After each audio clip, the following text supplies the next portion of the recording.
unpleasantness. He told his class, recognizing that this was getting me nowhere fast, I tried a new tack. I'd say something like this. Our dealership has made so many mistakes that I'm frequently ashamed. We may have erred in your case, so tell me about it. This approach becomes quite disarming, and by the time the customer releases his feelings, he's usually much more reasonable when it comes to settling the matter. In fact, several customers have thanked me for having such an understanding attitude, and 2 of them have even brought in friends to buy new cars. In this highly competitive market, we need more of this type of customer, and I believe that showing respect for all customers' opinions and treating them diplomatically and courteously will help beat the competition. You will never get into trouble by admitting that you may be wrong. That will stop all argument and inspire your opponent to be just as fair and open and broad-minded as you are. It will make him want to admit that he, too, may be wrong. If you know positively that a person is wrong, and you bluntly tell him or her so, what happens? Let me illustrate. Mr. S., a young New York attorney, once argued a rather important case before the United States Supreme Court. Garden versus Fleet Corporation, 280 U.S. 320. The case involved a considerable sum of money and an important question of law. During the argument, one of the Supreme Court justices said to him, "The statute of limitations in admiralty law is 6 years, is it not?" Mr. S. stopped, stared at the justice for a moment, and then he said bluntly, "Your Honor, there is no statute of limitations in admiralty." A hush fell on the court, said Mr. S., as he related his experience to one of my classes, and the temperature in the room seemed to drop to 0. I was right, the justice was wrong, and I had told him so. But did that make him friendly? No. I still believe that I had the law on my side, and I know that I spoke better than I ever spoke before, but I didn't persuade. I made the enormous blunder of telling a very learned and famous man that he was wrong. A few people are logical.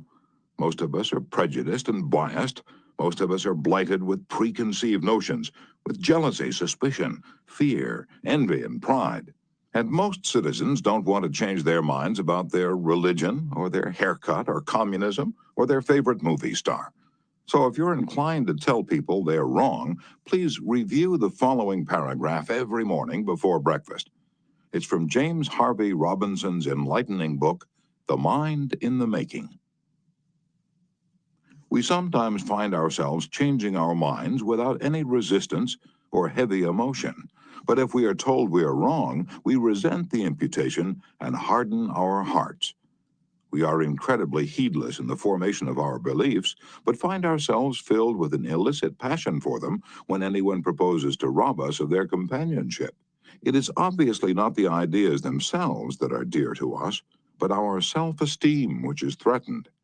The little word "my" is the most important one in human affairs, and properly to reckon with, it is the beginning of wisdom. It has the same force whether it is my dinner, my dog, and my house, or my father, my country, and my God. We not only resent the imputation that our watch is wrong, or our car shabby, but that our conception of the canals of Mars, of the pronunciation of Epictetus, of the medicinal value of salicin, or of the date of Sargon I is subject to revision. We like to continue to believe what we have been accustomed to accept as true, and the resentment aroused when doubt is cast upon any of our assumptions leads us to seek every manner of excuse for clinging to it. The result is that most of our so-called reasoning consists in finding arguments for going on believing as we already do.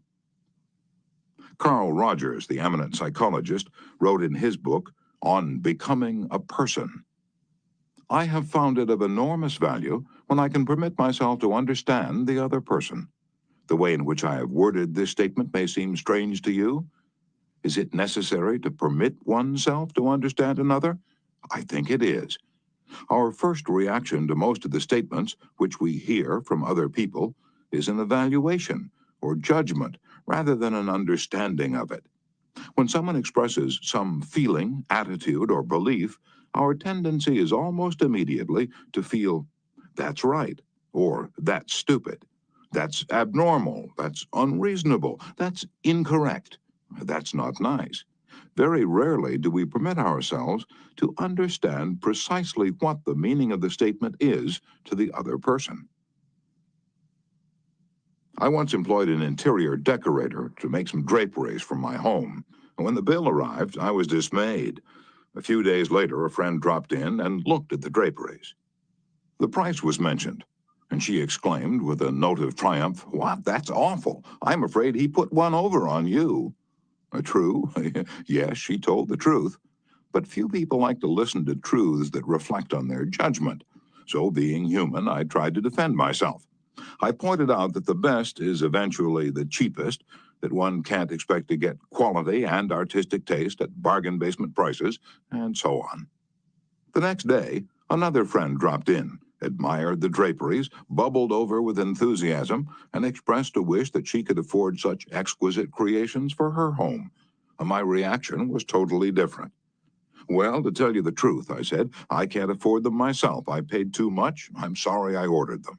When we're wrong, we may admit it to ourselves, and if we're handled gently and tactfully, we may admit it to others, and even take pride in our frankness and broad-mindedness. But not if someone else is trying to ram the unpalatable fact down our esophagus. Horace Greeley, the most famous editor in America during the time of the Civil War, disagreed violently with Lincoln's policies. He believed that he could drive Lincoln into agreeing with him by a campaign of argument, ridicule, and abuse. He waged this bitter campaign month after month, year after year. In fact, he wrote a brutal, bitter, sarcastic, and personal attack on President Lincoln the night Booth shot him. But did all this bitterness make Lincoln agree with Greeley? Not at all. Ridicule and abuse never do.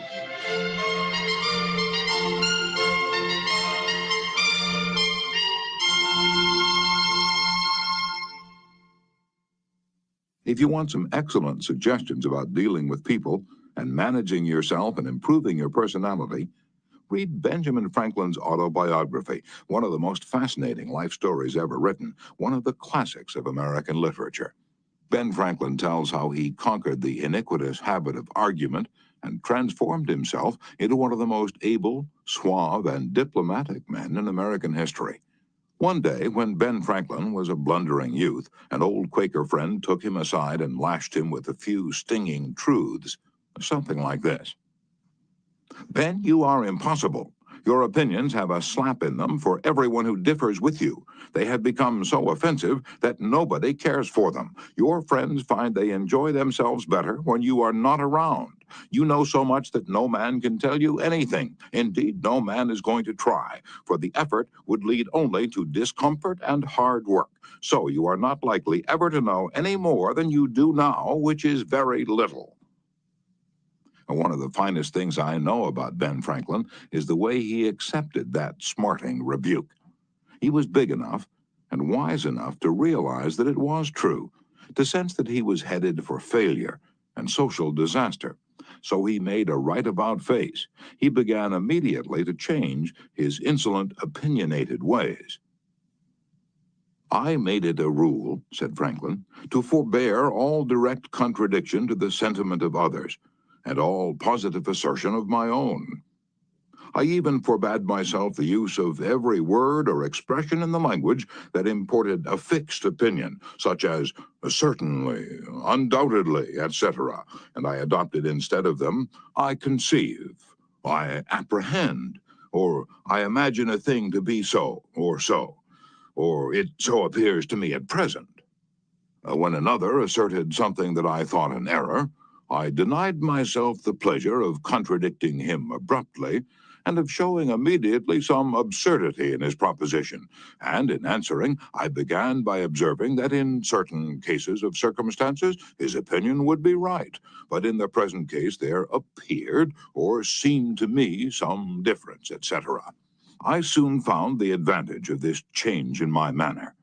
The conversations I engaged in went on more pleasantly. The modest way in which I proposed my opinions procured them a readier reception and less contradiction.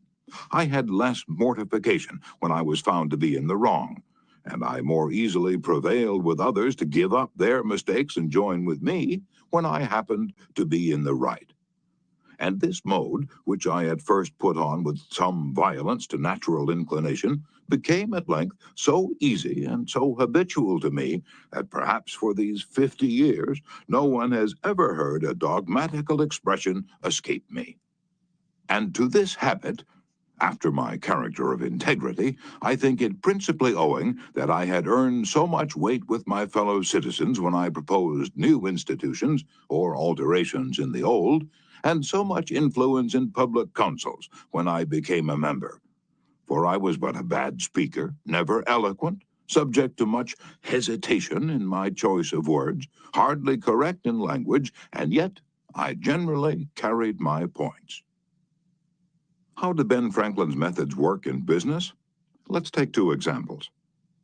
Catherine A. Allred of Kings Mountain, North Carolina, is an industrial engineering supervisor for a yarn processing plant. She told one of our classes how she handled a sensitive problem before and after taking our training. Part of my responsibility, she reported, deals with setting up and maintaining incentive systems and standards for our operators so they can make more money by producing more yarn. The system we were using had worked fine when we had only 2 or 3 different types of yarn, but recently we had expanded our inventory and capabilities to enable us to run more than 12 different varieties. The present system was no longer adequate to pay the operators fairly for the work being performed and give them an incentive to increase production. I had worked up a new system which would enable us to pay the operator by the class of yarn she was running at any one particular time. With my new system in hand, I entered the meeting, determined to prove to the management that my system was the right approach. I told them in detail how they were wrong and showed where they were being unfair and how I had all the answers they needed. To say the least, I failed miserably. I had become so busy defending my position on the new system that I had left them no opening to graciously admit their problems on the old one. The issue was dead. After several sessions of this course, I realized all too well where I had made my mistakes.